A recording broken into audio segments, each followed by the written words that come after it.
Oi, queridos, vamos continuar nossa aula do dia 13 de maio de 2020, no meio da pandemia. Nós éramos para estar em sala de aula de 7 às 10 horas da noite e não podemos fazer isso. Aí o que eu optei? Gravar vídeos para vocês, relatando um pouco do conteúdo. Nós temos um livro base que vocês têm em PDF, certo?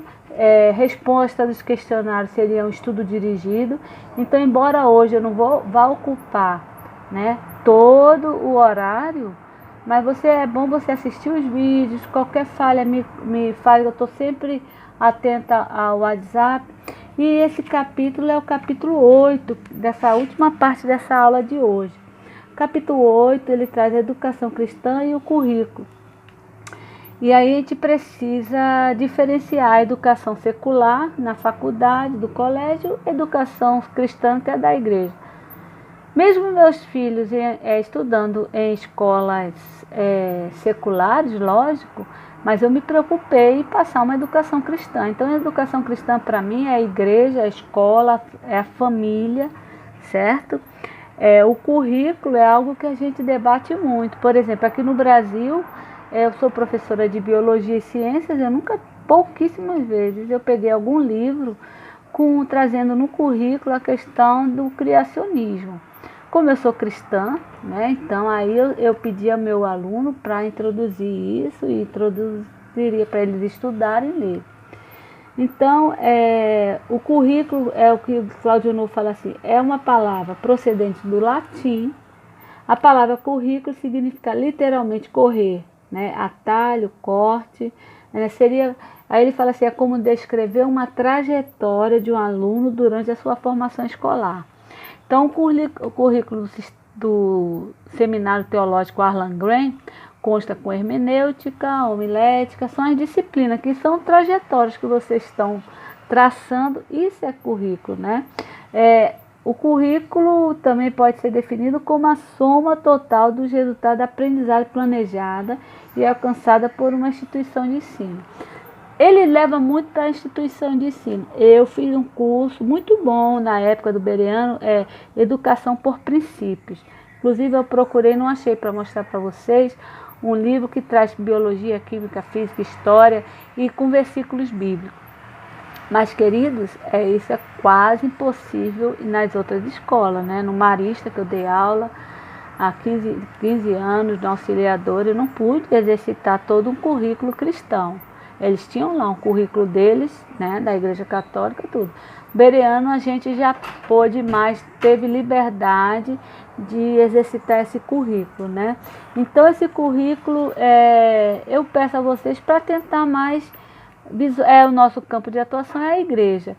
Por exemplo, um currículo da igreja, educação cristã, a gente senta com o pastor e vamos traçar o que a igreja está precisando. É uma teologia bíblica, vamos estudar os livros da Bíblia, vamos estudar os personagens da Bíblia, uma teologia sistemática, vamos estudar os princípios básicos da nossa fé, como a salvação, a redenção, né, a expiação. Então isso a gente vai traçar o currículo. Eu acho muito interessante, eu já fiz muito na nossa igreja do Alecrim, da Missão Evangélica Pentecostal do Brasil. Nós tínhamos assim uma série de estudo, cada pastor, no domingo à noite, uma pregação, e era uma forma de currículo. Então, o currículo ele tem que ser traçado no contexto da escola, no contexto da igreja e envolvendo os professores. Eu sou líder de educação cristã do Estado, da minha igreja. Pronto. Eu não posso chegar da minha cabeça e traçar um currículo que eu acho. Eu tenho que valorizar o professor da escola dominical, eu tenho que valorizar o pensamento dele para traçar esses caminhos que nós vamos levar, vamos traçar e qual aprendizado. Teve uma época que eu percebi na igreja que o povo estava perdido, não sabia quem era Jacó, José, a gente estudava muita coisa contextualizada, muitas filosofias, sociologias, e aí eu tive que traçar esse currículo para a gente estudar todo mês um personagem bíblico. E deu super certo, foi muito bom, né? Então é muito importante a gente ver.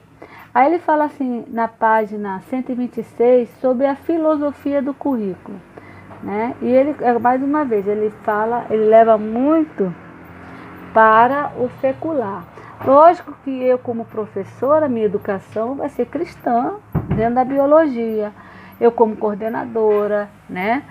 Mas você não vai poder pensar num país todo com currículo só cristão. A gente esquece que a nossa pátria não é daqui, a nossa pátria é celestial, né? E o Estado, ele tem que ser laico, né? Então, eu não vou pensar num curso. Você vai introduzindo aos poucos, né? Mas se você for pensar nisso, você vai ficar frustrada. Eu tenho 30 anos de educação, né? Meus alunos, quando eu dou aula de evolução, eu sou obrigada a explicar o que é a evolução darwinista, e expliquei tudo, mas também falava em criacionismo, né? Ou seja, ele fala assim, que toda a filosofia de educação cristã tem uma base. A base é a teologia bíblica, a base é a Bíblia, né? E nós precisamos colocar a Bíblia acima de todas as filosofias educacionais. Isso é importante a gente entender, né? Há divergências administráveis, aquelas que não pode concordar, né? Mas, por exemplo, o Seminário Teológico Alain é confessional. Nós somos pentecostais, eu que sou pastora da missão do seminário. Nós somos mais voltados para o arminianismo, mas isso nós não podemos, em um seminário desse, combater o calvinismo, a não ser por ideias. Nós não podemos deixar de aceitar o aluno, o professor calvinista, porque eu acredito que essas diferenças doutrinárias são administráveis. O que não é administrável é quando um professor vai e fala, não, eu sou ateu, aí não dá para administrar. Eu não acredito que a igreja é um projeto de Deus, não dá para administrar, mas as outras diferenças doutrinárias, nós no seminário, nós administramos. Então é muito importante saber disso, você mesmo na igreja, né? E elaborar esse currículo. Quem é o elaborador? É principalmente o professor. Se tiver na igreja um pedagogo, de mão cheia, né? Você colocar isso. Então, o currículo da igreja tem que ser currículo bíblico, um currículo evangélico, profético, né? Um currículo que ensine aos nossos alunos a uma vida devocional. E aí, gente, ele é muito rico. Como eu falei, eu estou passando rápido porque não adianta eu gravar um vídeo alto, muito pesado, e que eu vou ter dificuldade de colocar para vocês e vocês vão ter dificuldade de abrir. Então, assim, a gente está encerrando até a página 133 sobre o currículo. Eu acredito que vocês lendo, vocês respondendo o questionário, vocês vendo esse vídeo rápido, vai ser um bom aprendizado, tá bom? E eu estou disponível aqui para tirar dúvidas de vocês. Um beijo, um abraço.